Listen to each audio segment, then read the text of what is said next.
Hair loss இருக்கு அப்படின்னா கண்டிப்பா நான் மட்டும் இல்ல, எங்கேயுமே போய் எக்ஸ்டென்ஷன் வச்சுக்காதீங்க. நம்பி வாங்க, சந்தோஷமா போங்க.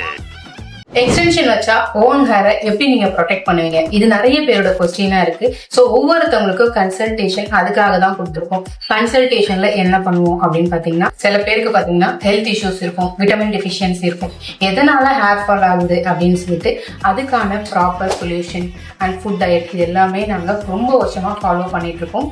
அதனாலதான் இவ்வளோ ஹாப்பி கஸ்டமர்ஸ். அவ்வளவுக்கு கிரைண்டரா கிரைண்ட். ஸோ ஒவ்வொருத்தவங்களுக்கும் 1-to-1 அவங்க கூட கன்சல்ட் பண்ணி அவங்களுக்கு என்ன ப்ராப்ளம் கேட்டு அதுக்கேற்ற தீர்வை கொடுக்கறது தான் ரேஸோட ஃபர்ஸ்ட் ஒர்க். அதுக்கப்புறம் தான் எக்ஸ்டென்ஷனே ஃபிக்ஸ் பண்றோம். நிறைய வீடியோ நான் சொல்லியிருப்பேன், ஹேர் லாஸ் இருக்கும் போது எங்க கிட்டன்னு இல்லை, எங்கேயுமே எக்ஸ்டென்ஷன் பண்ணாதீங்க. எந்த பயனும் இல்ல. பண்ணும்போது உங்களோட ஓன் ஹேர் இன்னும் நிறைய லாஸ் ஆக சான்சஸ் இருக்கு. ஏன் அப்படின்னு பாத்தீங்கன்னா, எக்ஸ்டென்ஷனோட வால்யூம் பார்க்கும்போது உங்களுக்கு ஒரு ஹாப்பினஸ் கிடைச்சிடும். ஸோ அதுக்கப்புறம் அந்த ஓன் ஹேரை ப்ரொடெக்ட் பண்றதுக்கான ஸ்டெப்ஸ் எதுவுமே நீங்க எடுக்க மாட்டீங்க. ஸோ உங்களோட ஓன் ஹேர் லாஸை ஃபர்ஸ்ட் சரி பண்ணிட்டு அதுக்கப்புறம் எக்ஸ்டென்ஷன் போனீங்கன்னா, எக்ஸ்டென்ஷனை கழுத்தினா கூட ஓன் ஹேரோட நம்ம ஹாப்பியா லைஃபை லீட் பண்ணலாம். ஹேர் ஃபாலா ஹேர் லாஸா ரெண்டுத்துல ஃபர்ஸ்ட் உங்களுக்கு எதுவும் கண்டுபிடிச்சிட்டு அதுக்கேற்ற மாதிரி தான் சர்வீஸ் பண்ணிக்கணும்.